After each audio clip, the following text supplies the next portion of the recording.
নমস্কার, কেমন আছেন সবাই? সৌভাগ্য প্রাপ্তি চ্যানেলে আপনাদের সকলকে আরও একবার অনেক অনেক স্বাগত। আজ আবারও এসেছি নতুন আরও একটি ভিডিও নিয়ে, যেখানে আমি আপনাদেরকে অর্থবৃদ্ধির আরও একটি নতুন টিপস জানাবো।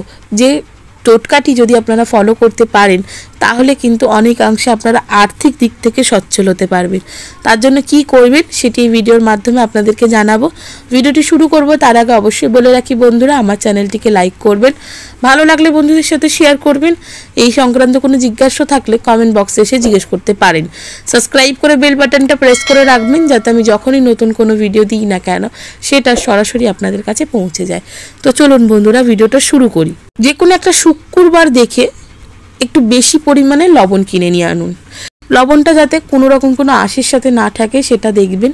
এবং লবণ কিনে আনার পর যে কাজটি আপনাদেরকে করতে হবে, অনেক সময় অনেক ঘরে দেখবেন লবণ স্টোর করে রাখা থাকে। একটা বড় জারের মধ্যে লবণ রাখলো, তারপর যতটুকু দরকার একটা ছোট কৌটোর মধ্যে ঢেলে ব্যবহার কর। ঠিক সেই যে কৌটোটা, অর্থাৎ বড় যে জারটা যেখানে লবণ আপনারা স্টোর করে রাখছেন, সেই জারটি অবশ্যই কাচের হওয়া দরকার। আর একেবারে ট্রান্সপারেন্ট হবে, মানে পুরো একদম স্বচ্ছ, ভিতর থেকে বাইরে দেখা যাবে এরকম একটা কাচের জারে আপনারা লবণ স্টোর করুন। অবশ্যই শুক্রবার দিন করবেন।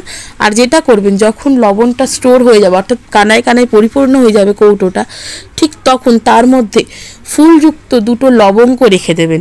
রেখে দেওয়ার পর সেটা মুখ বন্ধ করে রেখে দিন, এবং যখন দরকার পড়বে সেই বড় জারটা থেকেই লবণ নিয়ে রান্নায় ব্যবহার করুন। দেখবেন অনেকাংশে আপনারা আর্থিক সচ্ছলতা পাবেন। তো কেমন লাগলো বন্ধুরা আমার এই ভিডিওটা, অবশ্যই আমাকে কমেন্ট করে জানাবেন। সুস্থ থাকবেন, ভালো থাকবেন, দেখা হবে নতুন আরও একটি ভিডিওতে।